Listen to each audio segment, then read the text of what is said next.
हेची थोर भक्ती आवडती देवा, संकल्पावी माया संसाराची, ठेविले अनंते तैसेची राहावे, चित्ती असू द्यावे समाधान. जगद्गुरु संतश्रेष्ठ श्री तुकाराम महाराज यांचा हा एक अत्यंत प्रसिद्ध आणि अत्यंत महत्त्वाचा असा अभंग आहे. या अभंगामधून तुकोबारायांनी आपल्या सर्वांना भक्तीचं निश्चित असं स्वरूप काय आहे याचं दिग्दर्शन केलेलं आहे.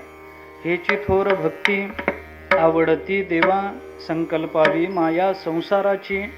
या अभंगामधून तुकोबारायांनी भक्तीचं सत्य स्वरूप, भक्ती काय आहे, भक्ती म्हणजे काय, भक्ती कशाला म्हणतात, याचं निश्चित असं स्वरूप, यथार्थ लक्षणं तुकोबारायांनी भक्तीची या अभंगामध्ये सांगितलेली आहे. हेची थोर भक्ती, याला थोर भक्ती म्हणा. कशाला थोर भक्ती म्हणा? प्रसंगाला अनुसरून चिंतन करायचं असेल तर भागवत कथा सांगणं, भागवत कथा ऐकणं आणि भागवत कथा आयोजित करणं हेची थोर भक्ती. विठ्ठला विठ्ठला विठ्ठला विठ्ठला विठ्ठला विठ्ठला विठ्ठला. अभंगाचा भाव आपण सर्वसाधारण लक्षात घ्या. तुकोबाराय भक्तीची व्याख्या करतात आणि भक्तीची व्याख्या करतात याचा अर्थ ती भक्ती जो भक्त करतो त्या भक्ताचंही चिंतन करतात. संकल्पावी माया संसाराची ही भक्ती असेल तर हासी भक्ती करणारा जो भक्त तो थोर आहे असं चिंतन तुकोबारायांनी. कारण भक्ती ही नेहमी भक्ताच्या आधारानं प्रकट होत असते. भक्तीला स्वतंत्र अभिव्यक्तता काय, स्वतंत्र तिचा आकार काय? भागवताच्या महात्म्यामध्ये आपण पहिल्या दिवशी हे ऐकलं असेल की भक्ती ही कसं स्त्रीचं रूप घेऊन आली, तिच्यासमोर ज्ञान आणि वैराग्य मुलं म्हणून कशी उभी राहिली.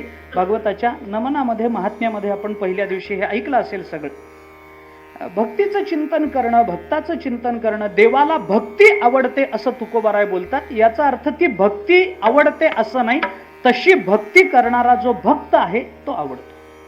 कारण भक्ती ही भक्ताच्या आश्रयाने राहत असते, भक्ताच्या आधाराने प्रकट होत असते. ठीक आहे, काही का असे ना, भक्ती आवडते, भक्त आवडतो, जे काही म्हणणं असेल. देवानी 12व्या अध्यायामध्ये योमत भक्त समे प्रिया म्हणून जे चिंतन केलंय त्याचा विचार केला तर ती भक्ती ज्याच्या ठिकाणी वास्तव्याला आहे तो भक्त आवडतो असं चिंतन 12व्या अध्यायाच्या आधारानं करता येतं. काही का असे ना, माझा मुद्दा, मी अभंगाच्या चिंतनाला प्रारंभ करण्यापूर्वी तुकोबारायांच्या शब्दावर जरा शंका घेतोय. तुकोबारायांच्या शब्दावर पहिल्यांदाच आक्षेप घेतो, कोणाला पटो न पटो. तुकोबाराय बोलतात देवाला भक्ती आवडते. भक्ती आवडते याचा अर्थ तशी भक्ती करणारा भक्त आवडतो. कसा भक्त आवडतो? अशी अशी भक्ती करणारा भक्त आवडतो. हे तुकोबारायांचं जर म्हणणं असेल तर पहिल्या प्रथम शंका अशी निर्माण होईल की देवाला अशी भक्ती आवडते म्हणजे अशी भक्ती करणारे आवडतात, अशा पद्धतीची भक्ती आवडते, याचा अर्थ असं सोडून दुसरं आवडत नाही असा अर्थ होईल की नाही. अन्वय व्यतिरेकानं अर्थ जर केला तर आम्हाला अमका माणूस आवडतो असं म्हटलं की तमका आवडत नाही असा त्याचा अर्थ होईल. अन्वय व्यतिरेकानं जर विचार केला तर दोन माणसं जर समोर आली तर आणि आपण एखाद्याला म्हटलं की मला तुम्ही फार आवडता बरं का, तर याचा अर्थ दुसऱ्यांनी समजून घ्यावं की आपल्याला एवढा बाजारभाव सध्या नाही, आपण जरा कमी प्रतीचे आहोत, हे दुसऱ्यांनी समजून घ्यावं. तुकोबारायांच्या भाषेत जर बोलायचं झालं तर एका म्हणता भले दुजे सहजची निंदिले. तुकोबारायांची भाषा रोखठोक भाषा.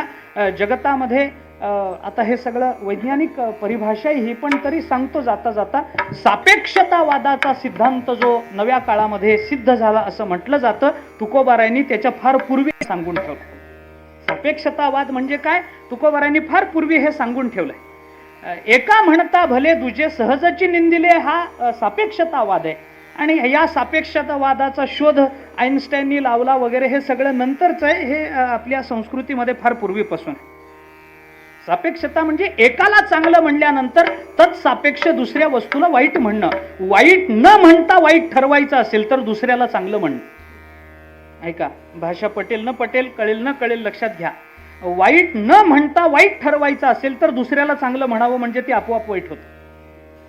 आणि वाईट म्हणण्याचा दोषही पदरात पडत नाही. मी उदाहरण सांगतो तुम्हाला, सापेक्षता कशी गमतीची असते. मी उदाहरण सांगतो तुम्हाला. एका गावामध्ये एका वर्तमानपत्रामध्ये एके दिवशी अशी ठळक बातमी पहिल्या पानावर प्रसिद्ध झाली की या गावातल्या नगरपालिकेतले अर्धे नगरसेवक गाढव आहेत. वर्तमानपत्रात पहिल्या पानावर प्रसिद्ध झालेली बातमी महाराज लक्षात घ्या. पहिल्या पानावर बातमी प्रसिद्ध झाली की या नगरपालिकेतले अर्धे नगरसेवक गाढव आहेत. आता बाकीचे समजून घेतील, पण नगरसेवक कसे समजून घेतील? त्यांना राग आला, त्यांनी आपलं ते मोर्चे काढले, त्या संपादकाची निंदा केली, त्याची वर्तमानपत्र चौकामध्ये आणून जाळली, त्याचा प्रेस मोडून टाकला, आगी लावल्या. आपल्या लोकशाहीच्या नियमानं जे जे करावं लागतं ते सगळं त्यांनी केलं.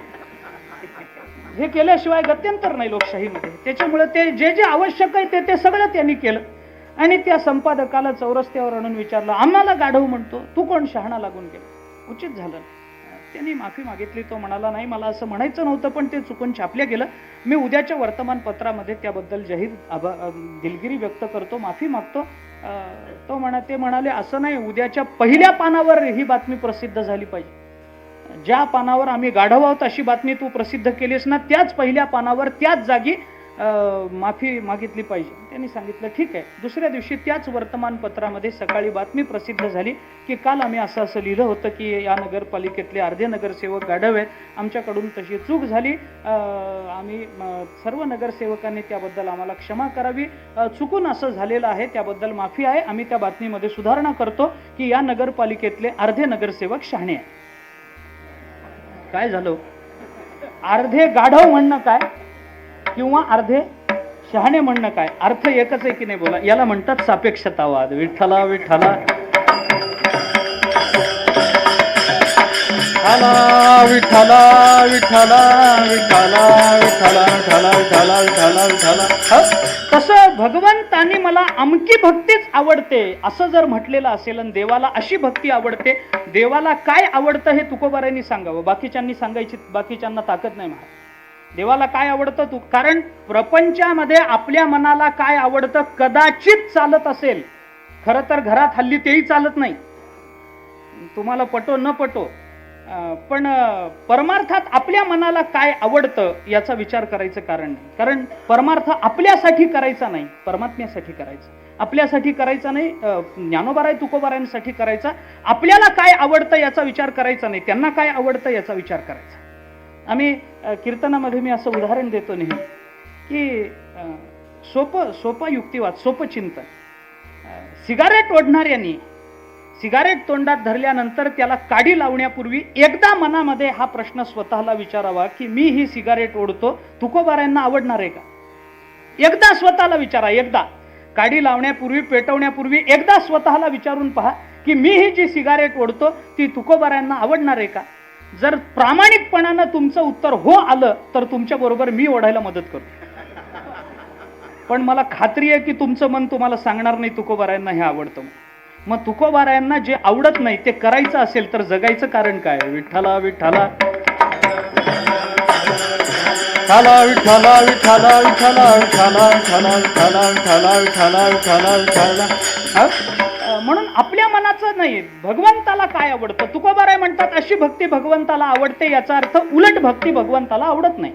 माझा मुद्दा इथं आहे की भगवंताला अमुक एक आवडतं किंवा भगवंताला अमुक एक आवडत नाही हे सांगणं योग्य आहे का अयोग्य? अशी भक्ती भगवंताला आवडते म्हणजे अशी भक्ती करणारे भक्त भगवंताला आवडतात, याचा अर्थ अशी भक्ती जे भक्त करत नाहीत ते भक्त देवाला आवडत नाहीत. बरोबर आहे? व्यतिरेकानं भाषा जर वापरली तर बरोबर आहे. आता मला सांगा, देवाने असं म्हणावं का की हे भक्त मला आवडतात आणि हे भक्त मला आवडत नाही? देवाला म्हणायचा अधिकार आहे का? ऐका, एखाद्या आईने असं म्हणावं का की मला पहिली 2 मुलं आवडतात, शेवटचं मूल आवडत नाही, किंवा मला शेवटचं मूल आवडतं, पहिली 2 मुलं आवडत नाहीत, मला थोरलाच आवडतो, धाकटा आवडत नाही, थोरलाच आवडत नाही, धाकटाच फक्त मला आवडतो, असं जर आई म्हणत असेल तर डोळे झाकून समजा की धाकट्याची सख्खी आणि थोरल्याची सावत्र. आईला असं म्हणता येत नाही की मला अमुक मुलगा आवडतो आणि तमुक मुलगा आवडत नाही. मग हे सगळं जर देवानी निर्माण केलेलं आहे, जयापासून सकळ महिमंडळ हे झाले, तर या जगतातलं मला अमुक आवडतं आणि देवाला तमुक आवडत नाही अशी देवाची आवड निवड सांगणं योग्य आहे का अयोग्य आहे? बोला. विठ्ठला विठ्ठला विठ्ठला विठ्ठला विठ्ठला विठ्ठला विठ्ठला विठ्ठला विठ्ठला विठ्ठला. का सांगतो मी हे सगळं? देवाला अमुक एक पदार्थ, अमुक एक व्यक्ती, अमुक एक भक्ती पद्धतीची अशी जर आवडत असेल तर त्या देवाला आम्ही देव म्हणायला तयार नाही. कसंही नाव घेतलं तरी ते देवाला आवडलं पाहिजे. तुम्ही झोपून नाम घ्या, उभा राहून नाम घ्या, देवाला नाम आवडलं पाहिजे, देवाला ती भक्ती रुजू झाली पाहिजे. तुम्ही चांगल्या ठिकाणी नाव घ्या, वाईट ठिकाणी नाव घ्या, देवाला ती भक्ती रुजू झाली पाहिजे. तुम्ही शुद्ध स्वरूपामध्ये नाम घ्या, सुतक पडल्यानंतर नाम घ्या, देवाला ती भक्ती रुजू झाली पाहिजे. आम्हाला एवढं माहिती आहे, काळवेळ नाम, बस आम्हाला एवढं माहिती आहे, देवाला भक्ती रुजू झाली पाहिजे. आणि देवाला जर हे सगळं माहिती आहे, तो ज्ञानोबारायांनी जर हे सगळं देवाला आवडतं म्हणून सांगितलेलं आहे, आर्त जिज्ञासू अर्थार्थी कसाही असला तरी तो भक्तच आहे ना. देवानी त्यांना मदत केलीच ना. मग तशी भक्ती जर देवाला आवडली नसती तर देवानी त्यांना मदत केली असती का? गजेंद्राला नकरापासून सोडवलं असतं का? मग तुकोबाराय असं का म्हणतात? असं जर म्हणतील तुकोबाराय तर याच्यामध्ये फार मोठा दोष येतो. कोणता दोष येतो? देवाला अमुक एक आवडतं आणि देवाला एक अमुक एक आवडत नाही असं म्हटलं की देवाजवळ विषमता आहे असं मान्य करावं. मला अशी भक्ती करणारेच भक्त आवडतात, अशी भक्ती करणारे आवडत नाहीत, याचा अर्थ देवाच्या मनात विषमता आली ना. आणि विषमता एकदा आली, वैषम्य हा दोष आहे वेदांतातला, आणि वैषम्य हा दोष आला की या दोषाबरोबर अजून एक दोष येतो, तो म्हणजे नैर्घृण्य. जे आपल्या मनाच्या विरुद्ध वागतात देव त्यांचा काटा काढतो. बरोबर आहे का? बघा, कितीतरी असुरांची उदाहरणं मी तुम्हाला देतो. काही जणांशी देव चांगलं वागलेत आणि काही जणांशी देव वाईट वागले. उद्धवाबरोबर देवाचं जे वर्तन आहे ते कंसाबरोबर नाही. मारुतीरायाबरोबर देवाचं जे वर्तन आहे ते रावणाबरोबर नाही. मी कितीतरी उदाहरणं तुम्हाला देतो, कितीतरी उदाहरणं देतो. एका बरोबर, आपल्या भक्ताबरोबर देवाचं जे वर्तन आहे ते आपल्या शत्रू बरोबर आहे का? शत्रूचा काटा काढला, भक्ताचा काटा काढल्याचं उदाहरण आहे का कुठं? भक्ताला आपल्या सुदर्शन चक्रानं मारलं का वाचवल्याची उदाहरणं आहेत का मारल्याची? वाचवल्याची उदाहरणं मिळतील. आणि असुरांना आणि आपल्या विरोधी पक्षातल्या लोकांना सुदर्शन चक्रानं वाचवल्याची उदाहरणं आहेत का मारल्याची? मारल्याची उदाहरण. म्हणजे देवाच्या मनामध्ये आपपर भाव आहेच ना. आणि ज्याच्या मनामध्ये, माफी मागून बोलतो, ज्याच्या मनामध्ये आपपर भाव आहे त्या देवाला देव म्हणायची माझी तरी हिंमत नाही. तुम्हाला काय म्हणायचं ते म्हणा. ज्या देवाच्या मनात हे उंच, हे चांगल्या प्रतीचे, हे नीच प्रतीचे अशी भावना असेल तर विषमता, वैषम्य हा दोष येईल देवावर. आणि देवावर जर दोष येईल तर ज्याच्यामध्ये दोष असेल त्याला देव म्हणणं संतांना तरी शक्य आहे का? आणि वैषम्य आलं की त्याच्याबरोबर नैर्घृण्य आलंच. नैर्घृण्य आलंच. निर्घृणता म्हणजे त्याचा विचार न करता, दया न दाखवता त्याला संपवणं, निर्घृणता. नैर्घृण्य आणि वैषम्य, मी उदाहरणं सांगतो तुम्हाला. देवाने आपल्या अवताराचं प्रयोजन सांगताना गीतेमध्ये काय भाषा वापरली? परित्राणाय साधूनाम, पुढं विनाशायच दुष्कृताम. मी वाईट लोकांचा नाश करतो, विनाश करतो आणि साधूंचं रक्षण करतो. म्हणजे देवाच्या मनामध्ये साधू आणि दुष्ट असा अपपर भाव आलाच की नाही? अपपर भाव आला की नाही? विषमता देवाजवळ आली. आणि विषमता जर देवाजवळ येत असेल तर मला थोडीशी संगती लावून घ्यायची आहे. तुकोबाराय सुद्धा एके ठिकाणी देवाचा स्वभाव सांगताना सांगतात, भक्ता राखे पायापाशी दुर्जनासी संहारी. भक्ताला पायापाशी आणि दुर्जनाचा मात्र संहार. बरोबर? देवाचा नियम हाय, देवाचा नियम हाय. काय नियम? आता ते नीतीचे नियम देवाने अनेक ठिकाणी सांगितलेत. माझी नीती कशी आहे, मी कसा वागतो, दया तिचे नाव, भूताचे पालन, आणिक निर्दालन, कंटकाचे, हा ही देवाची नीती आहे, संताची नीती नाही. संतांचा विचार केला तर जे खळांची व्यंकटी सांडो हीच नीती. ते दुष्टालय जवळच करतील आणि सज्जनालय तेवढेच जवळ करतील. ज्ञानोबारायांचा विचार तुकोबारायांचा करू नका. मंबाजी तेवढाच जवळचा आहे आणि रामेश्वर भट्टही तेवढ्याच जवळचे आहेत. काही फरकच पडत नाही तुकोबाराय, लक्षात घ्या. मग देवाजवळ अशी विषमता जर असेल तर गाथ्यातला पहिला अभंग काढून टाकावा लागेल. समचरण दृष्टी विटेवरी साजिरी तेथे माझी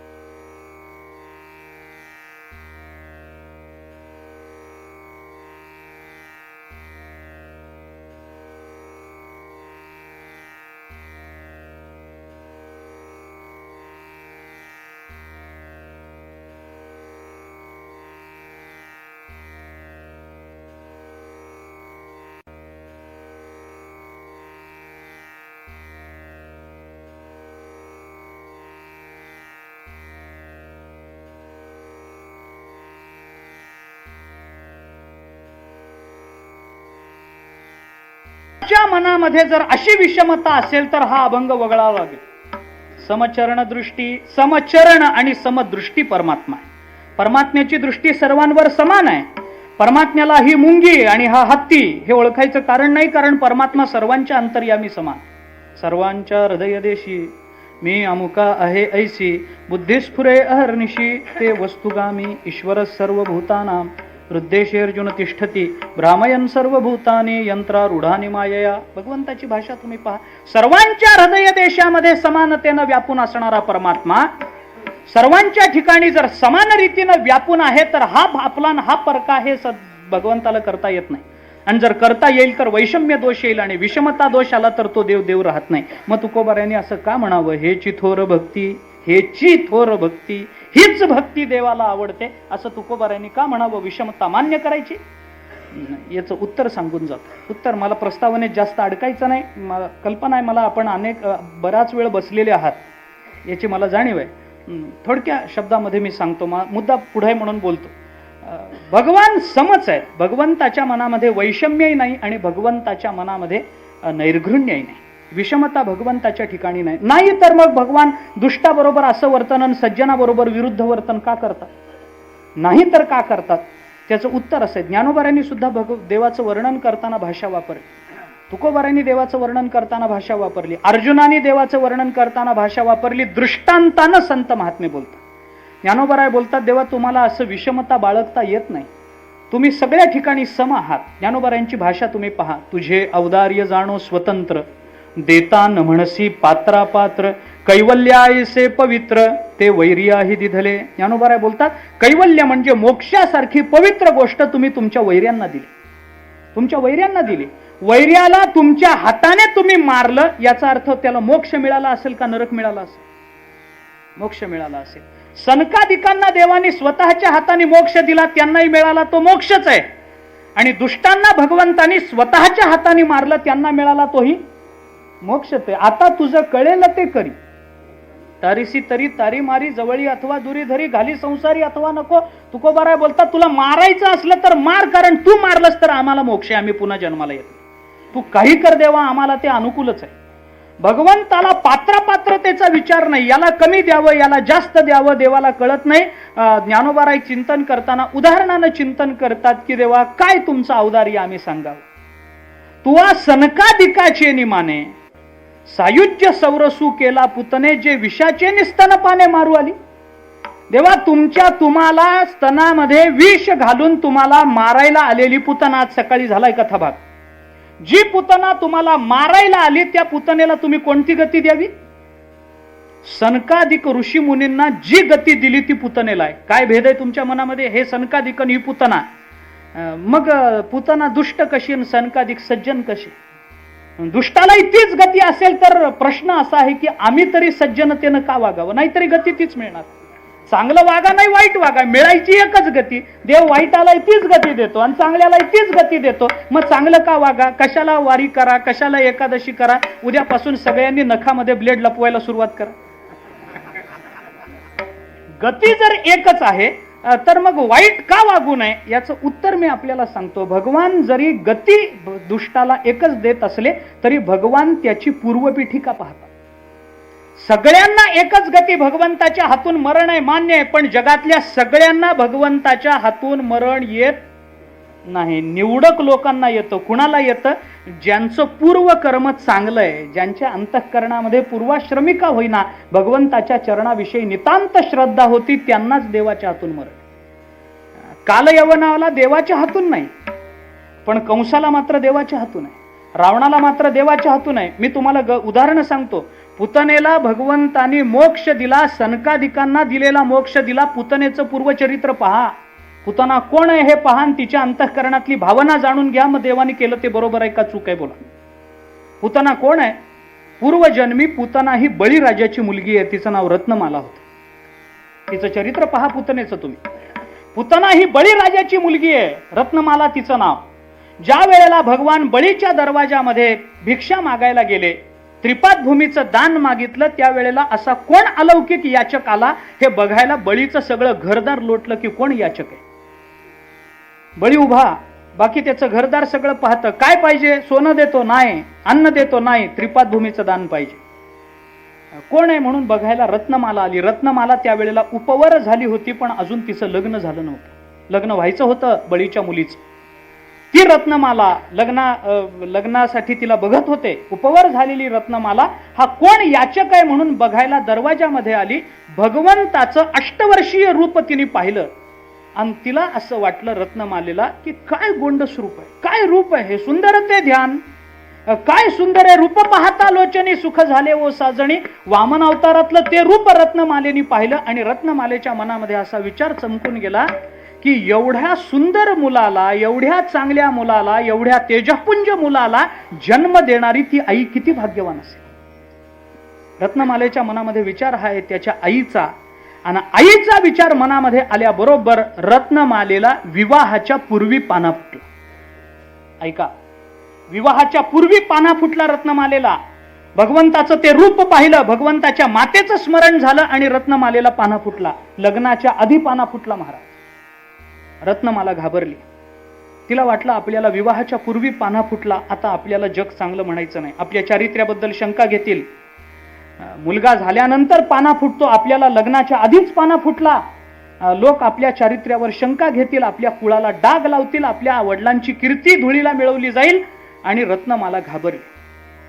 कुळाला धक्का लागेल, कुळाला लोक नाव ठेवतील याची भीती रत्नमालेला वाटली. मला आश्चर्य वाटतं याचं. रत्नमाला ही असुर कुळामध्ये जन्माला आली, पण त्या काळातल्या राक्षसांना सुद्धा आपल्या कुळाला नावं ठेवतील याची भीती होती. मला सध्याच बोलायला लावू नका. राक्षस कुळामध्ये जन्माला आलेली, पण माझ्या कुळाला डाग लागेल भीती रत्नमालेला. काय करावं? काही नाही, दुसरा उपाय नाही. ती सरळ भगवंताकडे गेली आणि भगवंताला सांगितलं तुमच्यामुळे मला पाना फुटलाय, काय करायचं ते तुम्ही करा. तुमच्यामुळे हे सगळं झालंय, तुमच्या रूपाकडे बघून तुमच्या मातेचं स्मरण झालं, मला पाना फुटला, काय करायची जबाबदारी तुमची, काय करायचं ते करा. भगवंतानी तिला सांगितलं बाई या वेळेला मी 8 वर्षाचा म्हणूनच अवताराला आलोय, आता काहीही करता येत नाही तुला पाना फुटला असला तरी, कारण माझं वय 8 वर्षाचं, आता काही करता येत नाही. मग पुढच्या अवतारामध्ये तुझा पाना सेवन केल्याशिवाय राहणार नाही. म्हणून ती रत्नमाला पुढच्या जन्मी पुतना झाली आणि तिच्या अंतःकरणातलं वात्सल्य पाहून भगवंतानी पुतनेला सनकादिकांची गती दिली. विठ्ठला. प्रश्न काय लक्षात घ्या, परमात्म्याच्या अंतःकरणामध्ये समता आहे की नाही? बोला, समता आहे ना. सनकादिकांच्या मनामध्ये भगवंताच्या चरणाबद्दल जो भाव आहे तोच भाव रत्नमालेच्या मनात आहे. काय भावाभावामध्ये फरक पडला महाराज? एक असुर कुळामध्ये जन्माला आलेली असेल आणि एक एक संत म्हणून सिद्ध झाले असतील, पण दोघांच्या मनातला भाव परमात्मा पाहतो, कारण परमात्म्याला भावाशिवाय दुसरं काही कळत नाही. भाव एक त्याला कळाला की मग तो सर्वांना समान गती देतो. फक्त भाव सगळा समान पाहिजे, भाव समान पाहिजे. ज्ञानोबाऱ्यांनी वर्णन करताना 9व्या अध्यायामध्ये भगवंताच्या मुखामध्ये शब्द घातले, पै एकी भक्ती मी जाणे, तेथ साने थोर न म्हणे, आम्ही भावाचे पाहुणे भलते या. ज्ञानोबाऱ्यांनी चिंतन केले, भावा एकासाठी खांदावा आहे. भगवान अंतःकरणातला भाव पाहतात आणि भगवंताची दृष्टी सम होते. भगवंताच्या मनात विषमता नाही, भगवंताच्या मनात समता आहे. म्हणून सनकादिकाचे निमाने सायुज्य सौरसू केला पुतने. सनकादिक आणि पुतना एका माळेमध्ये ओवले गेले, कारण भगवंताची दृष्टी सम आहे. मी अजून एक उदाहरण देतो. चला हे सोडून द्या, भागवताचं महाभारतातलं चिंतन सोडून द्या, रामायणामध्ये या. रामायणातलं उदाहरण देतो, तिथली समता सांगतो मी तुम्हाला. युद्ध झालं, राम रावणाचं युद्ध झालं, प्रभू रामचंद्र विजयी झाले, रावण पराजित झाला. त्या रणांगणावरून निघताना प्रभू रामचंद्रांनी इंद्राला बोलवलं आणि इंद्राला सांगितलं की या युद्धामध्ये जे वानर मेलेले आहेत त्या वानरांना सगळ्यांना अमृत टाकून उठवायचं, राक्षसांना उठवायचं नाही, लक्षात ठेव, वानरांना उठवायचं. इंद्र काय नाही म्हणतो, बापाची आज्ञा मोडायचं काय धाडस आहे त्याच्यात. त्यांनी सांगितलं ठीक आहे. प्रभू रामचंद्र तिथून निघाले लक्ष्मण बरोबर. लक्ष्मणाने प्रभू रामचंद्राला विचारलं, देवा तुम्ही गाथा वाचलाय? वाचलं. काय गाथ्यात पहिला अभंग काय? समचरण दृष्टी, तुमची दृष्टी सम आहे ना? सम आहे. मग दृष्टी जर तुमची सम असेल तर राक्षसांना का उठवू नका, फक्त वानरांनाच का उठवा? तुमच्या बाजूने लढले, तुमच्या बाजूने युद्ध केलं म्हणून फक्त वानरांना उठवा, राक्षसांना का उठवू नका? जर तुमची दृष्टी सम आहे तर वानरांनाही उठवा आणि राक्षसांनाही उठवा, दोघांनाही उठवा, काय फरक पडतो? तुमची दृष्टी सम आहे ना, मग राक्षस आणि वानर हा भेद तुमच्या मनामध्ये काय यावा? देवाने मनात म्हणलं बरोबर आहे, वानरांनाही उठवतो, राक्षसांनाही उठवतो आणि आयुष्यभर युद्धच करत बसतो. मला काही माझा प्रपंच नाही, माझी अयोध्या नाही, वर्ष 6 महिन्यांनी बायको भेटली तिचं कौतुक नाही, हेच करत बसू. राक्षसांनाही जिवंत करतो, वानरांनाही जिवंत करतो आणि युद्ध आयुष्यभर करत बसतो. देवा हे का? जर दृष्टी समय तर असं का? भगवंतांनी सांगितलं मी वानरांना जिवंत करा म्हणतो, राक्षसांना करू नका म्हणतो, याच्यातच माझी समदृष्टी. अर्जुन लक्ष्मण म्हणाला असं कसं होईल? समदृष्टी म्हणजे दोघांनाही समान न्याय द्या ना, तुम्ही दोघांनाही उठवा. तुम्ही फक्त वानरांना उठवा म्हणता, राक्षसांना का नको?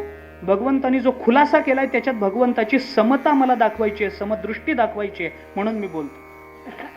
प्रभू रामचंद्रांनी सांगितलं, लक्ष्मणा मला एक सांग, ज्या वेळेला दोन पक्ष एकमेकांच्या समोर उभे राहून युद्ध करतात त्यावेळेला त्या दोन पक्षातल्या लोकांची तोंड एकमेकांकडे असतील का? पाठ.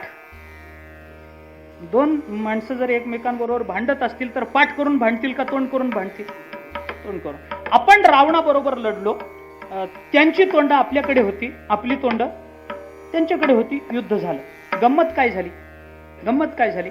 आपल्या बरोबर युद्ध करत असताना मी समोर होतो, मला बघतच मेले, त्यांना मोक्षच मिळाला. मरताना देवाचं दर्शन झाल्यावर मोक्ष मिळायचं राहील का? म्हणजे जे राक्षस आपल्याकडे तोंड करून युद्ध करत होते ते मरताना मला पाहत मेले, त्यांना मोक्ष मिळाला. पण आपल्या बाजूनी जे वानर लढले ते कुणाकडे बघत मेले? रावणाकडे. त्याला मोक्ष मिळायची शक्यता? त्यांना मोक्ष मिळायची शक्यता नाही. नरकाच्या खाली जर काही असेल तर ते त्यांना मिळेल, नाही का? रावणाकडे बघत वानर मेले, त्यांना मोक्ष मिळायचा नाही, पण माझ्याकडे बघत असुर मेले, त्यांना मोक्ष मिळाला. मग असुरांना मोक्ष मिळालाय, वानरांना मोक्ष मिळाला नाही, म्हणून त्यांना जिवंत करतो आणि असुरांसारखा मोक्ष देतो. विठ्ठला विठ्ठला. आता मला सांगा, भगवंताच्या मनात वैषम्य आहे का? विषमता आहे का? असुरांना जी गती तीच वानरांना आहे, पुतनेला जी गती, जी संकादिकांना जी गती तीच पुतनेला आहे. जर भेद नाही तर तुकोबाराय आवड का सांगता? देवाला हे आवडतं आणि देवाला ते आवडत नाही असं सांगायचं कारण काय? प्रश्न असा आहे वेदांताच्या दृष्टीने की देवाला आवड असावी का? जो व्यापक आहे त्याच्या मनात आवड असावी? पण देवाची आवड आहे महाराज, देवाला आवड आहे. मी किती उदाहरणं तुम्हाला सांगू, वेदांताचं चिंतन लांबत जाईल, थोडक्यात सांगतो. निर्गुण निराकारापासून जीवापर्यंत सगळ्यांना आवड आहे. निर्गुण निराकार, ज्याला रंग नाही, रूप नाही, वर्ण नाही, काही नाही, आकाराशीच प्रवादू, वस्तूशी नाही, अशी जी वस्तू आहे, जे ब्रह्म आहे, केवळ ब्रह्म आहे, त्याला कशाची आवड नाही. पण संत महात्मे त्यालाही आवड सांगतात. केवळ एकटा परमात्मा ज्या वेळेला होता त्यावेळेला त्याला करमलं नाही, म्हणून त्याने हे जग बहुरूपानं, या जगद रूपानं तो परमात्मा नटला. आपल्याला उपनिषदाची भाषा माहिती आहे. उपनिषद बोलतं, स एकाकी नरेमे द्वितीयम ऐच्छत, त्याने दुसऱ्याची इच्छा केली. उपनिषदाची भाषा दुसऱ्या ठिकाणी उपनिषद बोलतं, सदैव सौम्य इदमग्रासीत एकमेवा द्वितीयम तदा ऐक्षत बहुश्याम प्रजायेय इति. उपनिषदाची भाषा आहे की त्या परमात्म्याला एकट्याला करमलं नाही, म्हणून त्यांनी बहु होण्याची इच्छा केली. ती इच्छा ईक्षण केलं. या ईक्षण शब्दाचा अर्थ काय? त्याने ईक्षण केलं म्हणजे त्याने आवड धारण केली. त्या परमात्म्याला आवड आहे. सोडून द्या वेदांताचं चिंतन, सोडून द्या उपनिषदाचं चिंतन, सोडून द्या. निर्गुण निराकार परमात्म्याला आवड, याच शब्दातून त्याची आवड सांगितली तर ते नामदेवरायांना विचारावं लागतं. नामदेवराय सांगतात, आपुलीचं आवडी धरुनी खेळिया, आपापणा ते व्याले रे, जोपना कारणे केली बायको, तिने एवढे वाढविले रे. नामदेवराय वर्णन करतात, आपुलीचं आवडी धरुनी खेळिया, आपापणा ते व्याले रे. त्याला त्याचीच आवड निर्माण झाली आणि तो बहुरूपानं प्रकटला. विस्तार करत नाही मी. दुसरा विचार आहे सगुण साकार. निर्गुण निराकाराला एक आवड आहे आणि ती आवड म्हणजे स्वतःची. दुसरा आहे सगुण साकार. सगुण साकारालाही आवड आहे. त्या आवडी एक नाही, दोन नाही, 3 आवडी आहे. सगुण साकाराच्या 3 आवडी. पहिली आवड 12व्या अध्यायामध्ये, योमद भक्त समे प्रिय, हा पहिली आवड. दुसरी आवड भगवान सांगतात, तेही प्राणा परवते आवडती मज निरुते, जे भक्त चरित्राते प्रशंसिती. सगुण साकाराला भक्त आवडतो, भक्ताचा भक्त आवडतो. आणि तिसरी आवड तुकोबाराय या अभंगाच्या पहिल्या चरणामध्ये सांगतात. दुसरं चिंतन आपल्याला पाहता येतं ते म्हणजे थोरपणानं केलेली भक्ती. थोरपणानं केलेली भक्ती म्हणजे थोरपणानं केलेली भक्ती. याच्यासाठी भक्तीच्या व्याख्या पहा. मी धावता सांगतो, भक्तीच्या व्याख्या पहा. भक्ती कशाला म्हणतात, त्याच्यामध्ये थोरपणा काय आला? थोर या शब्दाचा अर्थ मोठी, मोठी या शब्दाचा अर्थ चांगली असा केला जातो. थोर भक्ती म्हणजे काय? मधुसूदन सरस्वतींनी असाच शब्द वापरून भक्तीची व्याख्या केली. मधुसूदन सरस्वती बोलतात, अन्याभिलाषिताम शून्य ज्ञानकर्मादि अनावृतम अनुकूल्येन कृष्णानुशीलनम भक्ती ही उत्तमा. उत्तम भक्ती म्हणणं काय आणि तुकोबाराय थोर भक्ती म्हणतात याचा अर्थ काय? परमात्म्याला अनुकूल होऊन परमात्म्याची भक्ती करणं याला थोर भक्ती म्हणतात. परमात्म्याला अनुकूल होऊन म्हणजे परमात्म्याला अनुकूल होऊन याचा सोपा अर्थ सांगायचा झाला तर भगवान जे करतील त्याला हो म्हणणं याला थोर भक्ती म्हणा. परमात्म्याने अनुकूलता दिली, देवा तुमची कृपा आहे, आम्हाला अनुकूलता दिली. देवाने आपल्या जीवनात दुःख दिलं, आनंदानं, देवा तुम्ही दुःख दिलं म्हणून तरी आम्हाला पंढरपूर सुचतं, फार उपकार झाले, असंच दुःख तुम्ही आमच्या जीवनात देत जा म्हणणारे कमी असतील, पण याला थोर भक्ती म्हणतात. देवाने स्वतःनी सांगताना रामायणामध्ये असं चिंतन केलं की मी माझ्या भक्तांना जे दुःख देतो तो माझा अनुग्रह आहे असं समजा. माझा अनुग्रह आहे. आपल्या अनुग्रहाची 5 लक्षणं भगवंतांनी रामायणामध्ये सांगितलेली. 5 लक्षणं सांगितली. देशत्यागो महान व्याधी विरोधो बंधुभिस्सह धनहानी अपमानंच मद अनुग्रह लक्षणं. प्रभू रामचंद्र बोलतात. त्याला गावातल्या लोकांनी हाकलून दिलं, समजावं देवाचा अनुग्रह आहे त्याच्यावर. त्याला मोठा कुठला तरी रोग जडला, समजावं देवाचा अनुग्रह आहे त्याच्यावर. त्याला त्याच्या भावंडांशी त्याचं भांडण झालं, समजावं देवाचा अनुग्रह आहे. त्याच्या घरामध्ये चोरी झाली, देवाचा अनुग्रह आहे. गावामध्ये 4 चौघामध्ये त्याचा अपमान झाला, समजावं देवाचा अनुग्रह आहे. देवाला ज्यांना एकांत मिळवून द्यायचा असतो त्यांनाच देव अपमानाचे प्रसंग आणतो, सगळ्यांवर आणत नाही. याने एकांतात गेलं पाहिजे, यानं भक्ती केली पाहिजे असं ज्याच्या बाबतीत देवाला वाटतं त्याचाच अपमान देव घडवून आणतो. सगळ्यांना मोठे रोग देव देत नाही. मोठा रोग झाला म्हणजे माणसाला कळतं आता आयुष्य कमी राहिलं, नामस्मरण करा. ज्याच्या तोंडातून आपलं नाव देवाला ऐकावं वाटतं त्यालाच मोठे रोग दिले जातात. सगळ्यांना, बाकीच्यांना किरकोळ रोग, हो, कुठं ब्लड प्रेशर. माणसाला रोग व्हावा तोही असा व्हावा अभिमानानं सांगावं रोग झाला. ज्या रोगावर औषध नाही असा रोग अभिमानानं सांगावं मला एड्स झाला, असा त्याचा अर्थ नाही. त्याचा अर्थ असा आहे की देवाने त्यांना मोठे रोग का दिले की यांच्या तोंडातून आपल्याला देवाला त्याचं नामस्मरण ऐकायचं. पुष्कळ चिंतन आहे त्याचं, सोडून द्या. म्हणून भक्तिशास्त्रामध्ये दया आणि कृपा, देवाची दया आणि देवाची कृपा या दोन्हीमध्ये अंतर केलं. मानवी जीवनामध्ये प्रतिकूलता निर्माण झाली तर ती देवाची दया असते आणि मानवी जीवनामध्ये अनुकूलता निर्माण झाली तर ती देवाची कृपा असते. त्याचे वेगवेगळे भेद भक्तिशास्त्रांनी सांगितलेत, मला ते सांगायचं नाही. उत्तम भक्ती म्हणजे देव आपल्या जीवनामध्ये जे देईल त्या होला हो म्हणत राहणं, ही भक्त ही फार मोठी उत्तम भक्ती आहे असं मधुसूदन सरस्वती सांगतात. अशी जी भक्ती उत्तम भक्ती त्याला तुकोबाराय सांगतात, हे चिथोर भक्ती आवडती देवा संकल्पावी माया संसाराची. तुम्ही आम्हाला थोर जणांची उदाहरणं सांगितली, भीष्म, प्रल्हाद, उद्धव, नारद, चौघांची उदाहरणं सांगितली. पण भक्ती हा शब्द मुळात स्त्रीलिंगी आहे. जगतामध्ये एकही स्त्री नाही का की जिने आपल्याला भक्ती खरी करून दाखवली. भक्ती विठाला विठाला विठाला विठाला विठाला विठाला विठाला विठाला. तुकोबारांनी हे द्रौपदीचं उदाहरण श्रेष्ठ भक्तीच्या संदर्भामध्ये या अभंगाच्या पहिल्या चरणात सांगितले. हे चिथोर भक्ती आवडती देवा. द्रौपदीचं उदाहरण तुकोबाराय पहिल्या चरणामध्ये, संकल्पावी माया संसाराची. आपला संसार संपावा असं म्हणणं नाही, संसाराबद्दलचं ममत्व संपावं. कारण मानवी जीवनामध्ये दुःख देणारा संसार नाही, संसाराचं ममत्व आहे. दुःखाला कारण संसार नाही, संसार तर आनंदालाही कारण आहे. अवघेची त्रैलोक्य आनंदाच्या, अवघाचे संसार सुखाचा करीन, नाही तर ज्ञानोबाराय बोलले नसते. संसार दुःखाला कारण नाही, संसाराचं ममत्व, हा संसार माझा आहे हे म्हणणं दुःखाला कारण. आम्ही उदाहरण सांगतो नेहमी. कल्पना करा माझ्या हातातलं घड्याळ चोरीला गेलं आणि ज्या दिवशी माझ्या हातातलं घड्याळ चोरीला गेलं त्याच दिवशी चोरांनी गावातलं घड्याळाचं दुकान फोडलं, तिथून 50 घड्याळ चोरून नेली. तिथं गेली 50, माझं गेलं 1. तुम्ही प्रामाणिकपणानं मला सांगा, 50 गेल्याचं दुःख असतं का 1 गेल्याचं दुःख आहे? ती घड्याळच आहेत ना, ती 50 आहेत ना. मग 50 गेल्याचं दुःख का होत नाही, 1 गेल्याचं का होतं? 1 गेल्याचंही दुःख होत नाही, माझं गेल्याचं दुःख असतं. 50 माझी नाहीत म्हणून दुःख नाही, 1 माझंही म्हणून दुःख आहे. म्हणजे घड्याळ दुःखाला कारण नाही, घड्याळाबद्दलचं ममत्व हे दुःखाला कारण. बरोबर आहे? हे माझं माझं माझं माझं माझं म्हणणं हे दुःखाला कारण आहे. ते ममत्व निवृत्त झालं आणि ममत्वाची निवृत्ती सोपी नाही महाराज. एका शास्त्रामध्ये, वेदांतामध्ये फार सुंदर चिंतन आले. आपल्या ममत्वाचा माणसाने त्याग करावा. पण ते सोपं नाही, ममत्व एवढ्या लवकर जात नसतं. मग काय करा, आम्ही तुम्हाला दुसरा उपाय सांगतो. त्यक्तव्यो ममकारः यदि त्यक्तुम न शक्यते असो, तुम्ही ममकाराचा त्याग करा. यदि त्यक्तुम न शक्यते असो, जर तुम्हाला ते ममकार, ते ममत्व टाकता येत नसेल, त्याचा त्याग करता येत नसेल, तर आम्ही तुम्हाला दुसरा उपाय सांगतो. कर्तव्यो ममकारः किंतु सर्वत्र कर्तव्यः. आपलं ममत्व निवृत्त व्हावं याच्यासाठी त्या ममत्वाला दूर लोटा.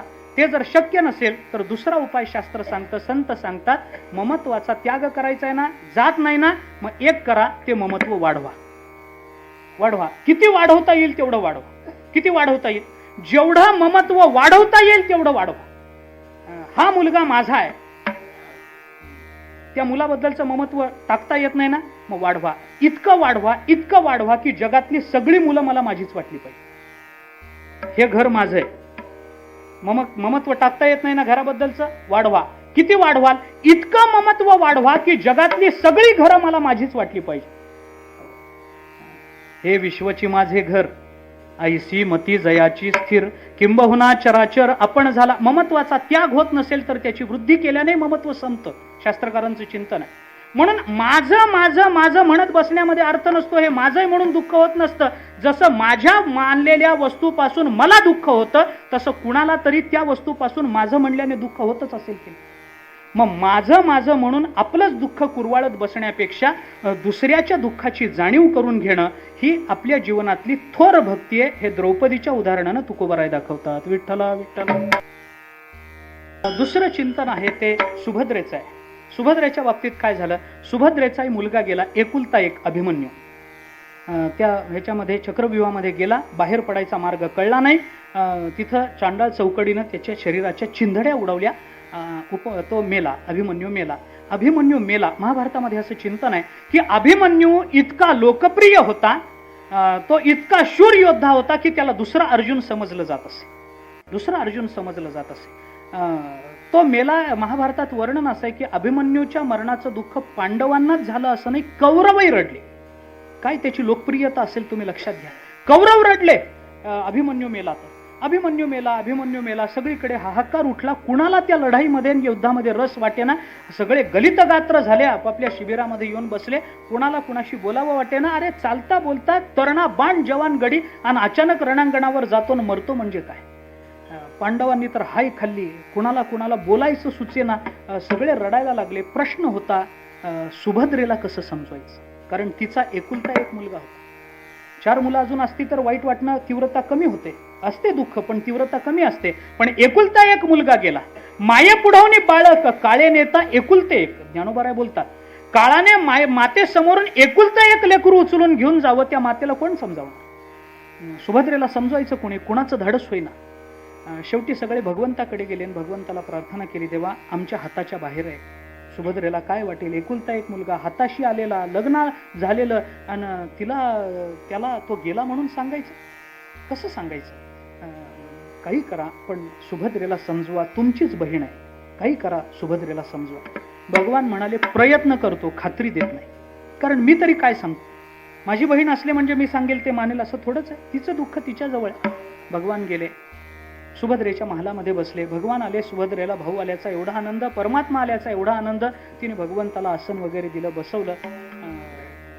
भगवंताला एकदम सांगता येईना. भगवंताने सुरुवात केली, काय सुभद्रे बरं आहे ना. सुभद्रा म्हणाली, काय बरं देवा, तुमची कृपा आहे, सगळा आनंदी आनंद आहे, आपल्याला काय कमी आहे. मग भगवंताने हळूच विषय काढला. भगवान म्हणाले, सुभद्रे आपला अभिमन्यू.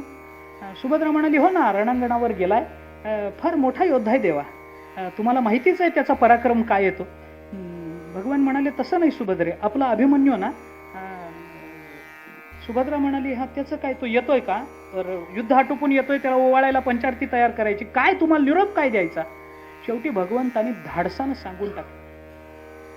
भगवान म्हणाले, सुभद्रे तो अभिमन्यू येतोय असं नाही, आता तो येणारच नाही. म्हणजे नाही सुभद्रे, आपला अभिमन्यू गेला म्हणजे गावाला पाठवलं तेव्हा तुम्ही त्याला. गावाला नाही, अशा गावाला गेलाय की तिथून पुन्हा येणं नाही. गेला त्याने सुभद्रेला धरून सांगितलं, सुभद्रे आपला अभिमन्यू युद्धामध्ये कामी आला, पडला, मेला. भगवंताला वाटलं सुभद्रा काय आक्रस्ताळेपणा करेल, छाती पिटवून घेईल, भिंतीवर डोकं बडवेल, देवावर धावून जाईल, माझा अभिमन्यू तुमच्या देखत गेला कसं म्हणेल. पण सुभद्रेच्या डोळ्यामध्ये पाण्याचा थेंब नाही महाराज. पहिल्यांदा भगवंताला वाटलं सुभद्रेने ऐकलंच नाही. भगवंतानी सुभद्रेला हलवून सांगितलं, सुभद्रे तुला कळलं ना मी काय बोलतो ते. अगं तुझा अभिमन्यू गेला, मेला. सुभद्रेने शून्य नजरेने भगवंताकडे पाहिलं आणि सुभद्रा म्हणाली, कळलं ना देवा, कितीदा सांगणार. कळलं मला, माझा एकुलता एक मुलगा अभिमन्यू युद्धामध्ये पडला, मेला, आता तो मला पुन्हा कधीही भेटणार नाही, कळलं मला, काय करू मग. गेला गेला. भगवंताला वाटलं बहुतेक दुःखाती रेखानं हिला वेड लागली. डोळ्यात पाण्याचा थेंब नाही म्हणजे काय. भगवंतानी तिला गदा गदा गदा हलवलं आणि तिला ओरडून सांगितलं, अगं सुभद्रे, तुझा एकुलता एक मुलगा अभिमन्यू मेला, आता तो तुला पुन्हा दिसणार नाही. तुला रडू कसं येत नाही, डोळ्यामध्ये तुझ्या पाणी कसं नाही. आम्ही रडून रडून थकलो, तुझ्या डोळ्यात पाणी कसं नाही, तुझा मुलगा असो. सुभद्रा म्हणाली, देवा ठीक आहे, कळलं मला, माझा अभिमन्यू गेला, मला वेड लागलं नाही, मला दुःख झालं नाही असं नाही, मग रडत का नाहीस तू सुभद्रे. अगं तुझा मुलगा ना आहे ना देवा, मान्य आहे, मुलगा आहे, नाही होता, गेला, आता संपलं सगळं, रडत का नाही. सुभद्रा म्हणाली, रडण्यानं तो परत येणार आहे का. मी इथं आक्रस्ताळेपणा करून घेतला आणि भिंतीवर डोकं बडवून घेतलं म्हणजे माझा अभिमन्यू परत येणार आहे का. नाही ना, गेला ना, मग रडून काय करायचं. भगवंताला एवढं आश्चर्य वाटलं, अशा प्रतिक्रियेची अपेक्षाच नव्हती भगवंता. भगवान असं कसं एवढे, अगं मी लोकांना सांगतो सुखदुःखे समीकृत्वान, तू मला दाखवून द्यायला लागली सुखदुःखे समीकृत्व. अगं तू रडत कशी नाही. सुभद्रेने केलेलं वर्णन आणि सुभद्रेने केलेलं चिंतन तुकोबारांनी मांडलंय म्हणून मी बोलतो. सुभद्रा म्हणाली, देवा माझा मुलगा अभिमन्यू गेला, मला एक सांगा देवा, या जगतामध्ये कोणीही जन्माला येतं आणि कोणीही जातं, याच्यावर सत्ता कुणाची. बोला देवा, या जगतामध्ये जे जे काही चलनवलन घडतं याच्यावर सत्ता कुणाची. म्या बोलविल्या, तुम्हीच बोललात ना, सत्ता कुणाची. चाले हे शरीर कोणाची सत्ते, कोण बोलविते, आहे ना, कोण आहे या जगतावर. झाडाचं पान हलतं तर वृक्षाचे पान हले, त्याची सत्ता, त्याच्या सत्तेने, त्याच्या तुझी या सत्तेने वेदासी बोलणे, सूर्यासी चालणे, तुझी आवळे. नामदेवराय बोलतात, कुणाची सत्ता आहे या जगतामध्ये. जे जे काही चलनवलन घडतं या जगतामध्ये, कोणी जन्माला येतं अथवा या जगतामध्ये कोणी मरतं, कुणाची सत्ता देवा. तुमचीच सत्ता ना. मग तुमच्या सत्तेने माझा मुलगा गेला, तुमच्या इच्छेनेच या जगतामध्ये सगळं घडतं ना. तुमची इच्छा म्हणून माझा मुलगा गेला. मग माझा मुलगा जाण्यातून जर तुमची इच्छा पूर्ण होत असेल तर त्या परता आनंद कोणता, का रडू सांगा. माझा मुलगा गेला पण तुमची इच्छा पूर्ण झाली ना, तुमची इच्छा म्हणून माझा मुलगा गेला ना. मग तुमची इच्छा म्हणून जर माझा मुलगा जात असेल तर माझ्या मुलाच्या जाण्यानं तुमची इच्छा पूर्ण होत असेल तर देवाने त्याच्या इच्छेने माझ्या मुलाला नेलं, याच्यात आनंद मानू का दुःख मानू. तुकोबारायांनी हेच सुभद्रेचं प्रमाण उचलून आपल्याला सांगितलं की देवाने आपल्या जीवनामध्ये जी परिस्थिती दिलेली असते ती देवाची इच्छा म्हणून दिलेली असते, त्याच्यामध्ये बदल करायचा आपल्याला अधिकार नाही. आपण फक्त देवाची ती इच्छा आहे असं म्हणून अंतःकरणामध्ये समाधान मानलं पाहिजे. सुभद्रेचं उदाहरण तुकोबाराय अभंगाच्या दुसऱ्या चरणामध्ये, सुभद्रेचं उदाहरण तुकोबारायांनी अभंगाच्या दुसऱ्या चरणामध्ये दिलं. सुभद्रेचा भाव हाच आहे, ठेविले अनंते तैसेची राहावे. तेव्हा तुम्ही ज्या अवस्थेमध्ये मला ठेवलेलं आहे ती अवस्था तुमची इच्छा म्हणून मी स्वीकारलेली आहे. मला त्या अवस्थेमध्ये समाधान आहे, कारण तशी अवस्था माझ्या जीवनामध्ये निर्माण व्हावी ही तुमची इच्छा आहे. म्हणून तुमच्या इच्छेने माझ्या जीवनात जर एखादी अवस्था निर्माण होत असेल तर तुमची इच्छा पूर्ण केल्याचं समाधान माझ्या अंतःकरणात आहे, म्हणून मला रडू येत नाही. पहिल्या चरणामध्ये तुकोबारायांनी द्रौपदीचं उदाहरण दिलंय भागवतातलं, दुसऱ्या चरणामध्ये तुकोबारायांनी भागवतातल्या सुभद्रेचं उदाहरण दिलंय, तिसऱ्या चरणामध्ये तुकोबारायांनी अजून एक उदाहरण दिलंय, ते उदाहरण आहे कुंतीचं. कुंतीच्या बाबतीत काय झालं, आजही आपल्याला सगळं कुंतीचं चरित्र थोडंसं ऐकायला मिळालं. भागवताच्या दशमस्कंधाच्या शेवटी, पूर्वार्धाच्या शेवटी ते त्याचं चिंतन आलेलं आहे. कुंती सगळं युद्ध झाल्यानंतर भगवान कुंतीकडे गेले आणि जाताना कुंतीला भगवंतांनी असं विचारलं की कुंती ही देवाची आत्या आहे. आणि कुंतीला भगवान विचारतात की आत्या, आता सगळं झालं, तुमचं मार्गाला लागलं, मी निघालो द्वारकेमध्ये, तुला काही मागायचं असलं तर मागून घे. त्यावेळेला कुंतीनं जे वरदान देवाला मागितलं, प्रसिद्ध वरदान, कुंती देवाला मागताना मागते, देवा आम्हाला दुसरं तिसरं काही नको, विपद संतुन शाश्वत तत्र तत्र जगद्गुरो भवतो दर्शनम यस्यात अपुनर्भव दर्शनम. कुंती माता देवाला बोलते, देवा आम्हाला दुसरं तिसरं काही देऊ नका, आमच्या जीवनामध्ये द्यायची असतील तर फक्त संकट द्या. भगवान विचारतात, कुंती मजलागी दुःख भावे, ऐसे कोणी भावे ना जीवेन, तू दुःख मागते याचा अर्थ काय? कुंतीने देवाला त्याचा युक्तिवाद सांगितला. कुंती म्हणाली, देवा मी संकट मागते याचं एकच कारण आहे, दुःख मागते याचं एकच कारण आहे की आम्हाला दुःख झालं की तुम्ही धावत येता आणि तुम्ही वारंवार धावत यावं याच्यासाठी आमच्या जीवनात वारंवार संकट निर्माण व्हावे. वाहिल्या उद्वेग दुःखची केवळ भोगणे ते फळ संचिताचे. माणसाच्या जीवनामध्ये दुःख आपल्या प्रारब्धाने त्याला भोगावंच लागत असतं. परमात्मा येतात आणि दुःख कमी करतात असं नाही, ते दुःख तेवढंच राहतं. एकतर ते दुःख भोगण्याचं सामर्थ्य वाढवतात किंवा ते दुःख स्वतः भोगतात. अर्जुनाच्या किंवा पांडवांच्या बाबतीत भगवंतांनी काय केलं, एकतर ते दुःख स्वतः भोगलं किंवा ते दुःख सहन करण्याचं सामर्थ्य पांडवांना दिलं. कुंती माता म्हणते, देवा जर हे दुःख आम्हाला दिलं, देवाने दिलं, देवाने दिलं, देवाने दिलं, असं जर आम्ही त्या दुःखाचं चिंतन करत बसलो तर त्या उद्वेगानं आमचं दुःख वाढणार आहे. संचिताचं फळ म्हणून माणसाने दुःख भोगावं, पण त्या दुःखाच्या अंती परमात्मा भेटला पाहिजे अशी अपेक्षा ठेवावी, हीच थोर भक्ती आहे. तुकोबाराय शेवटी सांगतात, वाहिल्या उद्वेग दुःखची केवळ भोगणे ते फळ संचिताचे. तिसऱ्या चरणामध्ये तुकोबारायांनी कुंती मातेचं उदाहरण दिलं.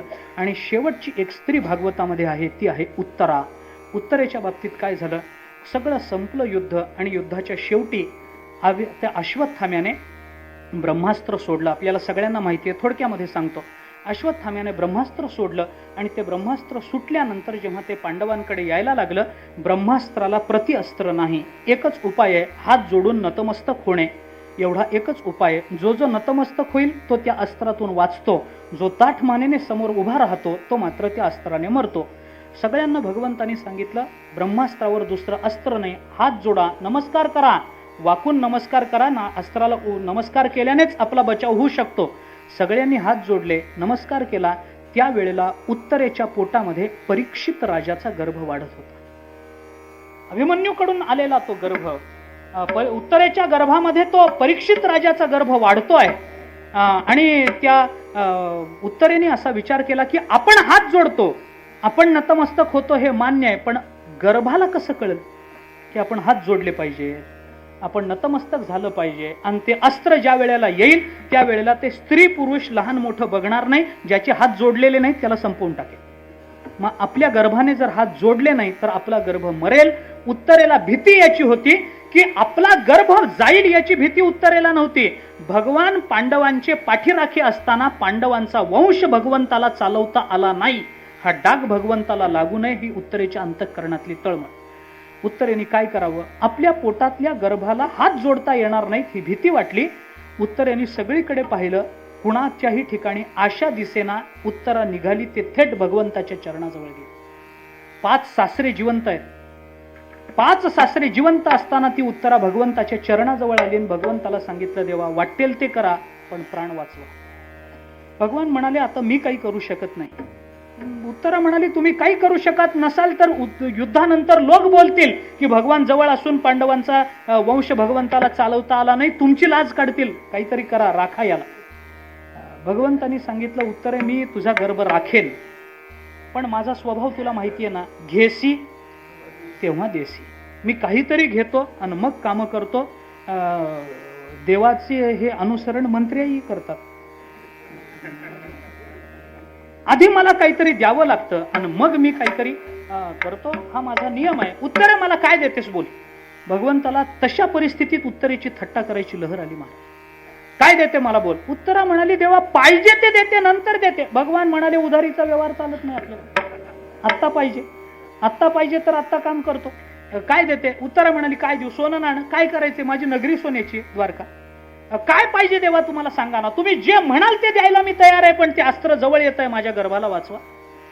भगवान म्हणाले, उत्तरे मी तुझ्याकडे मागतो पण देशील. देवा वाटेल ते द्यायला तयार आहे. आता आहेच काय, माझा नवरा गेलाय, एक मुलाची आशा आहे म्हणून मी जिवंत आहे, नाहीतर नवऱ्याबरोबर सती गेले असते मी.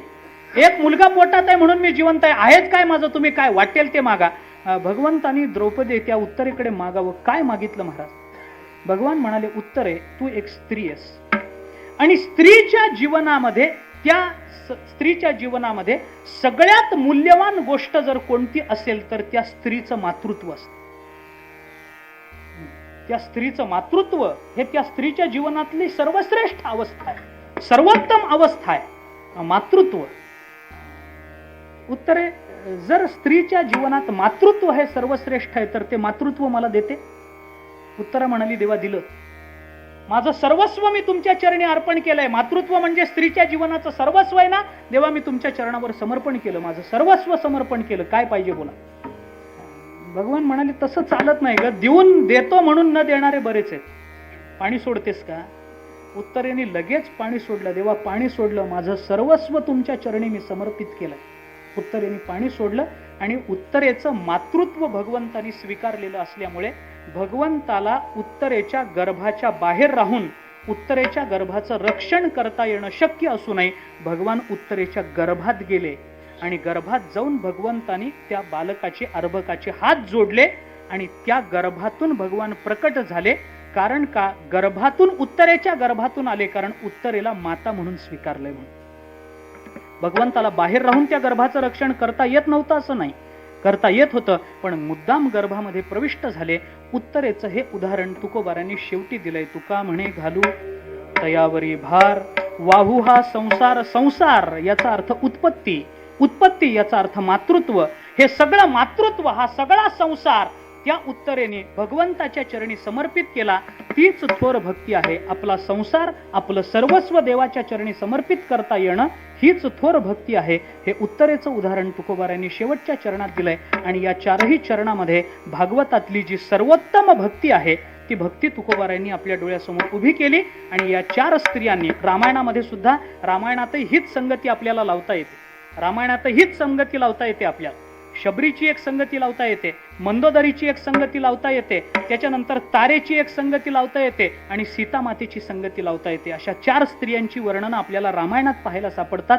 भागवतातलं पुरुषांचं बोलायचं झालं तर भीष्म, प्रल्हाद, उद्धव, नारद या चौघांची संगती याच अभंगाच्या संबंधाने आपल्याला लावता येते. पण भक्ती ही स्त्रीलिंगी आहे आणि भागवत चालू आहे म्हणून मी भागवतातल्या स्त्रियांची उदाहरणं फक्त दिलेली आहेत.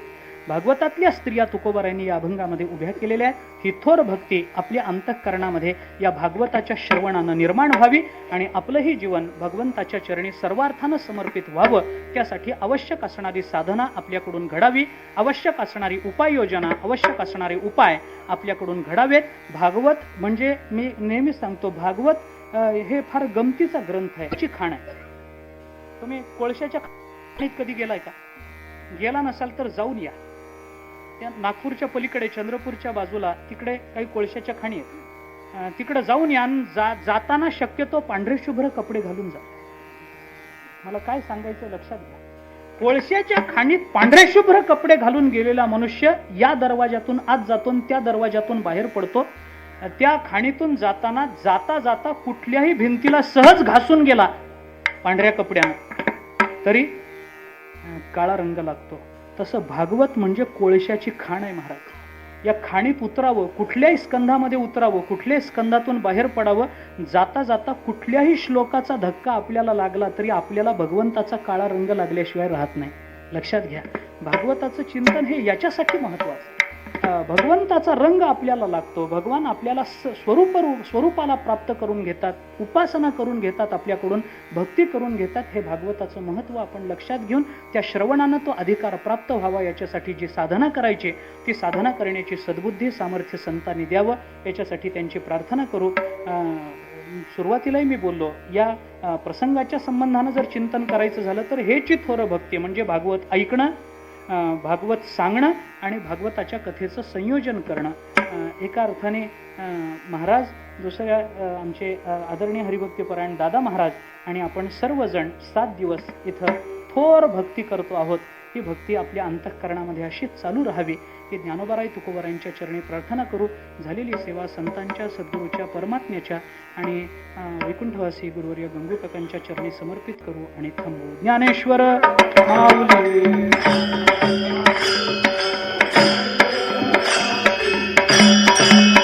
जय जय ज्ञानेश्वर माऊली, ज्ञानराज माऊली.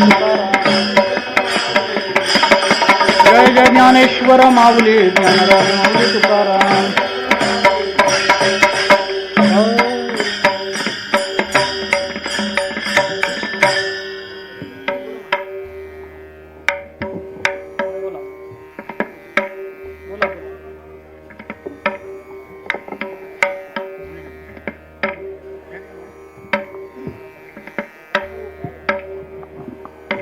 बसा 2 मिनिटं बसा. तुमच्यापेक्षा मला घाई आहे जास्त. तुका म्हणे घालू तया, तुका म्हणे घालू तयावरी भार, तुका म्हणे घालू तयावरी भार, तुका म्हणे घालू तयावरी भार, तुका म्हणे घालू तयावरी भार, म्हणे घालू तयावरी भार, तुका म्हणे घालू तयावरी भार, घालू तयावरी भार, तुका म्हणे घालू तयावरी भार, तुका म्हणे घालू तयावरी भार, तुका म्हणे घालू तयावरी भार, तुका म्हणे घालू तयावरी भार, तुका म्हणे